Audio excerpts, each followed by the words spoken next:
लड़का और लड़की की प्रेम कहानी।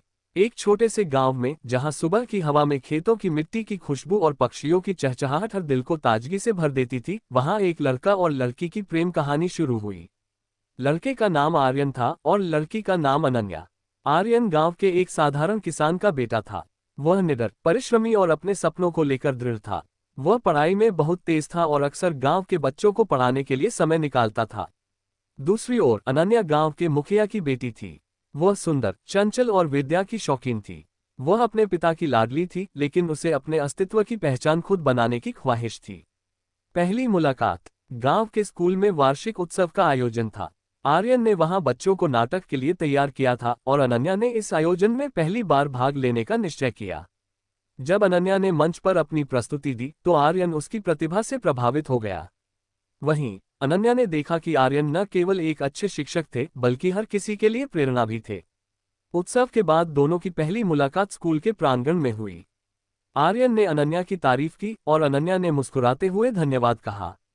उस दिन के बाद दोनों अक्सर स्कूल और गांव की अलग अलग गतिविधियों में मिलते।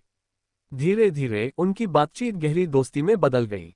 दोस्ती से प्यार तक। आर्यन और अनन्या हर रोज एक दूसरे से मिलते।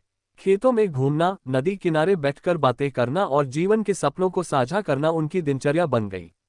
आर्यन का सपना था कि वह शहर जाकर पढ़ाई करे और इंजीनियर बने, ताकि वह गांव के विकास में योगदान दे सके। अनन्या का सपना था कि वह एक शिक्षिका बने और गांव की लड़कियों को सशक्त बनाए।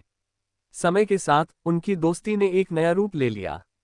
उनके दिलों में एक दूसरे के लिए अनकहे एहसास पनपने लगे। एक दिन आर्यन ने अनन्या से कहा, मैंने तुम्हारे साथ समय बिताकर जाना है कि असली खुशी क्या होती है। तुम्हारे बिना ये सब अधूरा लगता है। अनन्या ने हल्की मुस्कान के साथ कहा, शायद यह वही एहसास है जो मुझे हर बार तुम्हारे साथ महसूस होता है। मैं भी तुम्हारे बिना अधूरी हूँ आर्यन। समाज की बंदिशें। उनका प्यार खिलने लगा था, लेकिन उनकी कहानी इतनी आसान नहीं थी। अनन्या मुखिया की बेटी थी और आर्यन एक साधारण किसान का बेटा। समाज में ये रिश्ता स्वीकार्य नहीं था।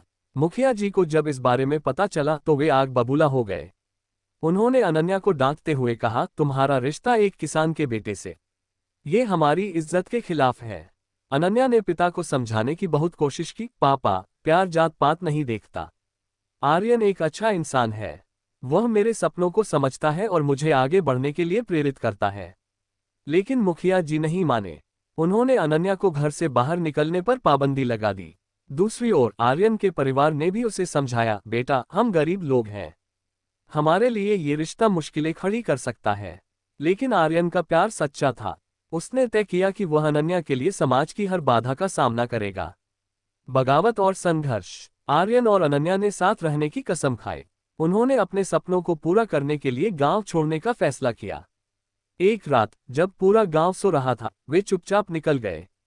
उन्होंने शहर में एक नए जीवन की शुरुआत की। शहर में जीवन आसान नहीं था।